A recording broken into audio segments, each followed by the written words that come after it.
Let's get back to the Trump factor. I talked about its impact on our election last night. Silly as it was, Labor, the Greens and the Teals targeted Peter Dutton as Trump-like. And it worked. I put it to our US analyst Kristin Tate that similar to Canada, Donald Trump was the third wheel in our campaign.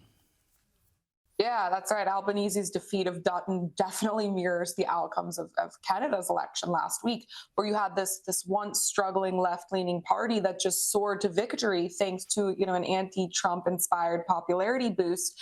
And, the way I see it, Trump's America First message doesn't resonate with a lot of people around the globe who see the kind of emergence of this more self-serving America that's been evolving and getting stronger.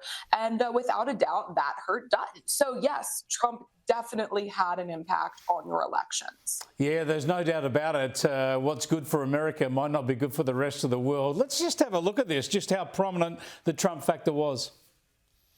This is Trumpian-style, fact-resistant policy making. This is Doji Dutton. We don't have to adopt all of America's policies. Trump-style politics here to Australia.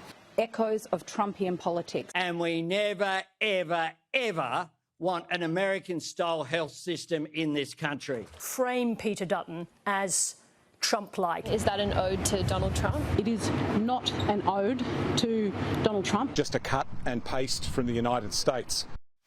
Now, Kristin, Donald Trump has spoken with Prime Minister Anthony Albanese and congratulated him on his re-election, and he'll have good relations with Australia. The tariff's still a big issue, but of course the two countries have to maintain good relations. But do you think it worries Donald Trump at all that really what he's sure there's a lot of exaggeration in the attacks linking various politicians to Trump?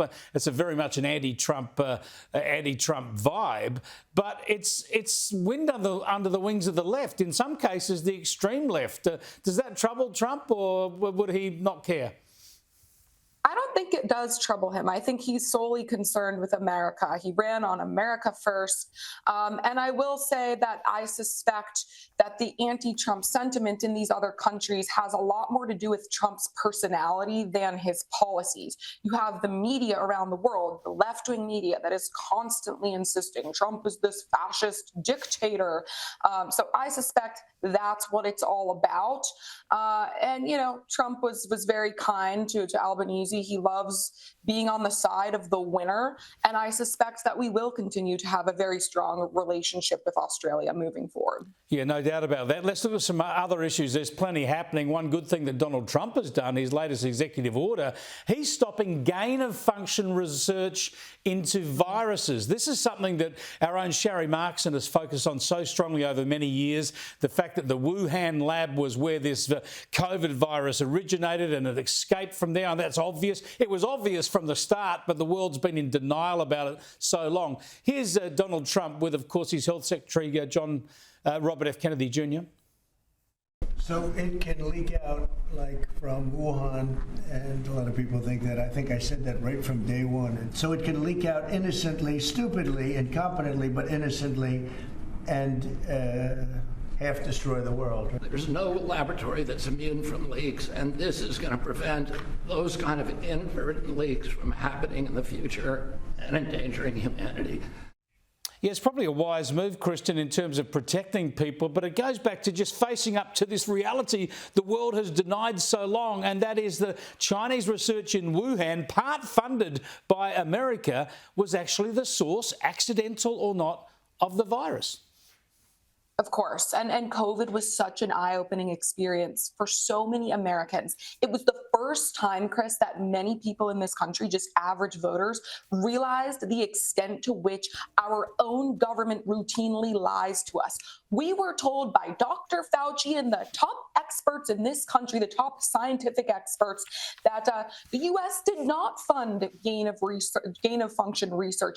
We were told that the virus did not come from a lab leak and that anyone that that even had questions about that theory was a science denier, grandma killer, essentially. We were told to cower in our homes, to not send our children to school, to not go say goodbye to our dying relatives in nursing homes. While, the same scientists who told us to do that were saying, oh, it's great if you go out and protest racism because racism is the biggest public health threat facing this country. The whole thing was a complete nightmare, but the one positive of it, Chris, is that so many Americans woke up to it, and people realize now that you need to ask questions. You just can't take everything you're told at face value. Now, again, Donald Trump, another bold move. He's going to rebuild, refurbish and reopen Alcatraz as a federal prison. This is extraordinary. I can't wait for the next time someone escapes and swims across San Francisco Bay. We might actually get footage of it this time. That's right. I mean, and liberals are crying over this news, saying it's going to be too expensive to reopen it. These are the same left-wingers that love to spend money like drunken sailors on anything else, but they become penny pinchers when you want to fund prisons in this country. It's going to cost about $3 to $5 million to restore and maintain it. That is nothing. That's what we spend on welfare in this country in like 5 minutes. But I love this. It is a symbol that law and order is being restored in this country, and that if you are a criminal, you're going to prison. Since 2020 in this country, unfortunately, we have been releasing far too many violent criminals back onto the streets. Our cities have become hellscapes because of it, and this is a symbol. Trump is saying no more of that. Yeah, look, the answer here is the Democrats would have happily funded the reopening of Alcatraz if they could have sent Donald Trump there. They would have loved it then. That was their whole agenda.